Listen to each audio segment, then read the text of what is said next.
Muy buenas noches, amigos de todo el país. Bienvenidos nuevamente a Edición Nocturna. Soy Miguel Guerrero y estoy encantadísimo de estar nuevamente con ustedes en sus hogares, agradecidos de la oportunidad que nos dan todos los días a partir de las 10 de la noche de penetrar a sus hogares para compartir asuntos que son de vital interés para la República Dominicana. Hoy vamos a hablar de un tema fundamental. Vamos a hablar de los temas relacionados con la Constitución, la reelección presidencial y la política desde un punto de vista jurídico. Y para ello tenemos una de las grandes autoridades que tenemos en el país en esa materia, el expresidente de la Suprema Corte de Justicia, el doctor Jorge Suberoiza. Muy buenas noches, doctor. Gracias por aceptar nuestra invitación. Gracias por la invitación, Miguel. Doctor, usted ha hecho unos pronunciamientos que me parecen muy interesantes con relación al tema de la Constitución y el famoso, y probablemente se convertirá en legendario, párrafo transitorio que prohíbe al presidente de la República optar por un tercer mandato.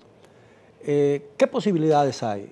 ¿Usted puede darme una explicación de cuál es la razón de ese? Bueno, sabemos la razón, que fue un acuerdo político, pero ¿qué impacto puede tener eso en el tema electoral que se avecina? La Constitución es un misterio, a pesar de ser la Carta Magna, pero la Constitución siempre está rodeada de un gran misterio.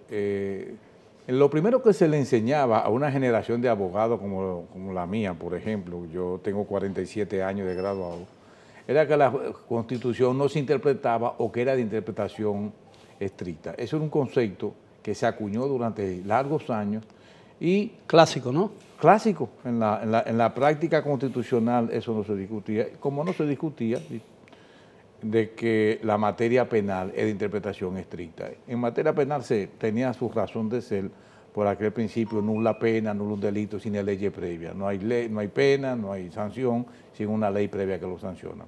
Pero en materia constitucional, y yo creo que fue con la Suprema Corte de Justicia de nosotros, o posiblemente un poquito más atrás, con la del magistrado Contín, donde en el año 95 se comenzó a interpretar la Constitución de la República. Por eso en el año 1995 el magistrado Contín, por lo menos la Suprema Corte de Justicia que él presidía, dijo que la Constitución no puede declararse inconstitucional, o sea que habría una contradicción, criterio que yo personalmente no comparto, porque dentro de la propia Constitución puede existir conceptos contrarios que riñen con el espíritu de la... uno con otro, que necesariamente tiene que primar el de mayor favorabilidad a la parte interesada. No, y el que más se ajuste al espíritu. Al espíritu de la propia Constitución. Exactamente. O sea, hay que tomar en cuenta que la interpretación que dio la Suprema Corte de Justicia en el año 1995 fue sobre la base de la Constitución del año 1994, muy distante a lo que es la Constitución actual del año 2015, que no es más... Usted está hablando de aquella Constitución que fue resultado de una crisis postelectoral, ¿no? De una crisis postelectoral. Que se estableció el principio de la no reelección presidencial. De la no reelección, pero la parte, lo que quiero establecer es que el núcleo duro de aquella Constitución del 94 se mantuvo, igual que la del año 1966. Sin embargo, la Constitución del año 2010, la de 2012, la de 2015, contiene un catálogo de derechos como nunca ha existido en la República Dominicana, un Estado social y democrático de derechos que se encuentra establecido. O sea, hay una serie de garantías que la Constitución de ahora, esta Constitución del 2015, no puede interpretarse de la misma manera que la Constitución del año 1994 o de la 1966, porque el catálogo de derechos y las garantías en favor de los derechos humanos y de los derechos fundamentales que establece esta Constitución. Por ejemplo, yo he dicho, el Código Procesal Penal se puede derogar en la actualidad y no va a pasar absolutamente nada porque los derechos consagrados en la Constitución son mucho más que lo que está en ese código. Mucho más que lo que está en el Código Procesal Penal. Ahora, y hay algunas cosas interesantes, por eso es que hablo del velo de misterio de la Constitución. Si usted ve la Constitución del año 2015, la de ahora, la vigente, bueno, es la misma, sino la reforma del... Pero se habla, incluso el propio constituyente de la Asamblea Revisora, habla de constituciones diferentes. Siempre a nosotros nos enseñaron que era una sola constitución y que se introducían revisiones o reformas. Sin embargo, como es el caso de los Estados Unidos, que lo que tienen son enmiendas. Pero aquí hay un concepto ahora que son constituciones distintas, la del 94, la del 66, del 2012, 2015. Y hay algo muy extraño por eso hablo de misterio. En la Constitución del 2015 están exactamente las mismas disposiciones transitorias del año 2010 y de 2012, cosas que no tienen sentido. O sea, todas las disposiciones transitorias del 2015 no son más que réplicas de la del 2012 y la de 2010. Incluso habla, por la transitoriedad que tienen, de que el Consejo del Poder Judicial se establecerá 6 meses a partir de la vigencia. O sea, ya no tiene sentido. Ahora, ¿qué pasa con ese transitorio?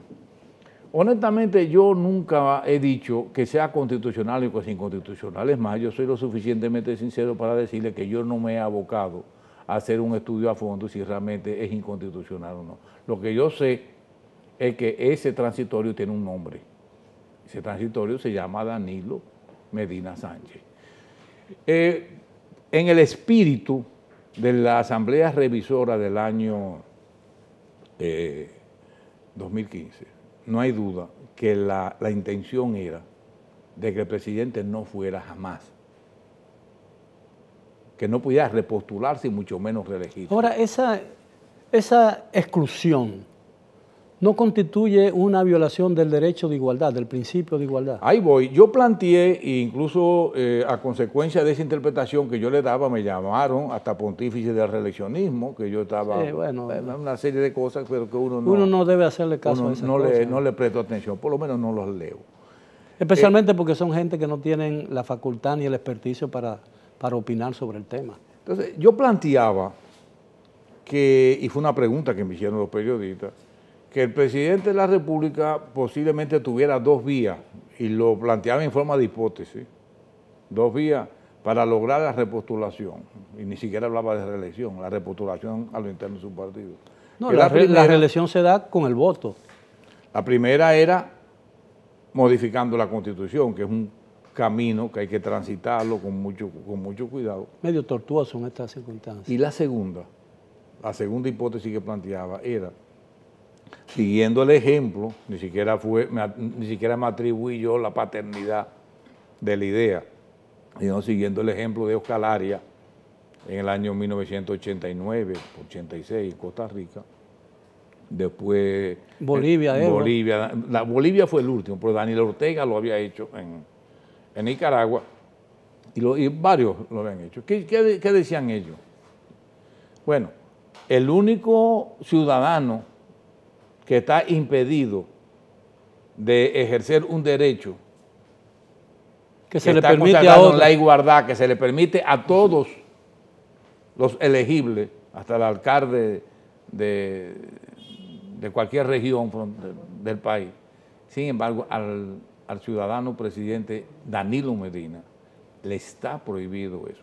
Entonces, ¿qué hicieron en Nicaragua? ¿Qué hicieron en Costa Rica? ¿Qué hicieron en Bolivia? Y dije, bueno, hay una contradicción en la Constitución, que es el único ciudadano que no puede reelegirse. Entonces, eso atenta contra el derecho de igualdad. Esa es la hipótesis que ellos hacían. Eso era la tesis que planteaban los tribunales o las salas constitucionales de esos países.